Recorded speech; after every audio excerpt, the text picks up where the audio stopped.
Tere hommikust! Täna ma siis teen hommikuks munavõid leiva peale ja kuna selle munavõi tegemine on suhteliselt lihtne, siis ma räägin ka siia muud juttu, et kuidas ma üldse selle peale tulin või kuidas ma selle taas avastasin. Ja ma eile seda tegin ja olin nii põnevil, et tahan selle teile kohe edasi rääkida. Esiteks oli siin paar päeva sellist virelemist, et need talvised toidud, mida on saanud palju süüa, igasugust liha ja kartulit ja neid nagu enam ei taha. Ja 16 veebruar käes ka ja nüüd hakkab siis see toiduteema pihta, et mida siis süüa, et mida tahta. Ja no juba oli päev õhtas ja siis võtsin, et keedan muna. Keetsin siis 10 muna ära ja siis nagu tuli kuskilt mälusopist ja et teen munavõid ja tegin selle munavõi ära ja see tuli nii hea, see tuli nii maitsev, et see oli lihtsalt uskumatu. Ja et kui lihtne see on, noh, kõige geniaalsemad asjad ongi ju hästi lihtsad.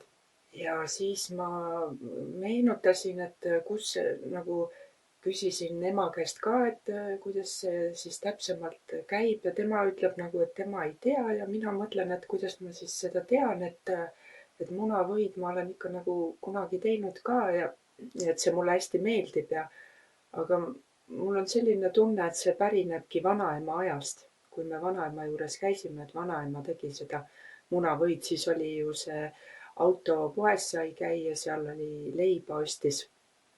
Selline hea värske leib, 4-kandiline ja siis munavõiga ja sinna peale ja kui oli sibulapealseid ka, siis vanaema õpetaski meid niimoodi sibulapealseid ka sööma, kuigi olime väiksed lapsed.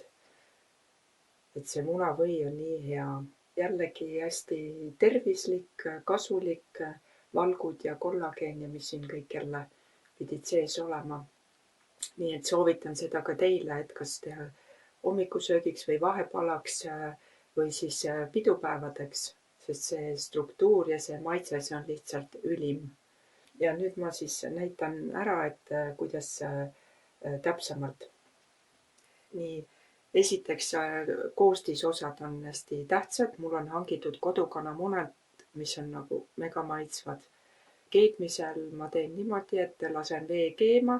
Munadel ma lasen ennem toasoojas seista, et nad ei läheks vette panekul kohe katki ja vette panen soola ka 1 teelusikatäie. Keetmise ajaks valisin seekord siis 7 minutit ja tulid täpselt sellised kuldkollased, seest parajalt kõvad ja ei ole veel siniseks läinud. Noh, teate küll seda munakeetmist.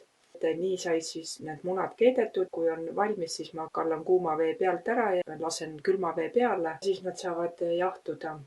Et siis seda munavõid nüüd teha, siis ma koorisin 4 keedumuna ära noaga, niimoodi, noaga. Viilutasin siia kaussi need munad lihtsalt ära. Et seda tahan ka rõhutada, et tehagi just käsitsi kõike, et kõik on tegelikult hästi lihtne. Ja siis panin sõrme otsaga soola. Kasutan siis Himalaia soola, sellist roosa soola, on peensoola vormis.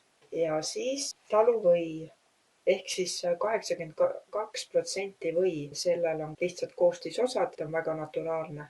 Ja või siis tegin sellised laastud siia peale ja lasen tal toasoojas pehmeneda, et siis ma saan seda töödelda. Ja töötlemiseks on siis tavaline kahvel ja kahvliga ma siis hakkan seda peenestama.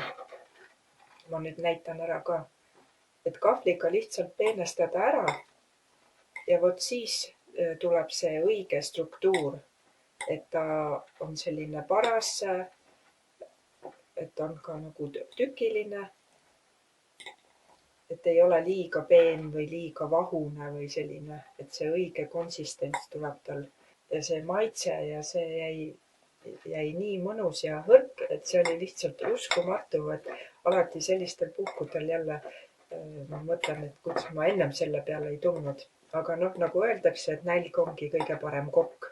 Munast saab igasuguseid erinevaid toitusid teha, et siin üks päev ma keetsin riisi, me sõime lihtsalt riisi nagu liha kõrvale. Riisi ei olnud hästi ammu söönud, et kogu aeg olid juurikud ja kartulid, aga vaata enam nagu ei taha.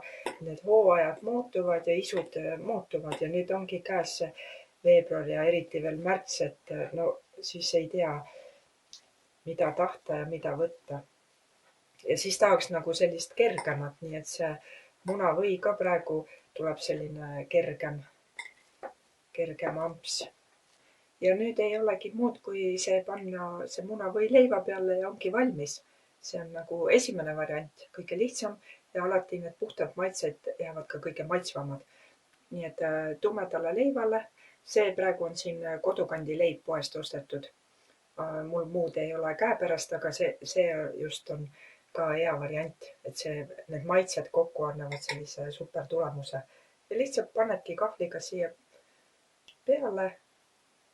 Ja mina ütlen küll, et selline lihtsuses peitubki see geniaalsus ja võlu, et nüüd, kui tuleb siis vabariigi aastapäev, siis saate kodus ka teha endale mõnusasti võileivakesi ja siia peale ju võib panna siis kas lõhekalatükikesi või mingi muu kalatükikesi või siis näiteks suitsupekk on väga hea, et panete seda ka ja saate teha erinevad võileivad siis erinevatel alustel, aga see munavõi iseenesest, kui ta on sellisel viisil tehtud, nagu ma praegu kirjeldasin, siis see on lihtsalt super. Et kui ma selle peale mõtlen või räägin ka, siis kogu aeg suu jookseb vett. Nii et mõnusat hommikut ja head munavõi tegemist teile ka.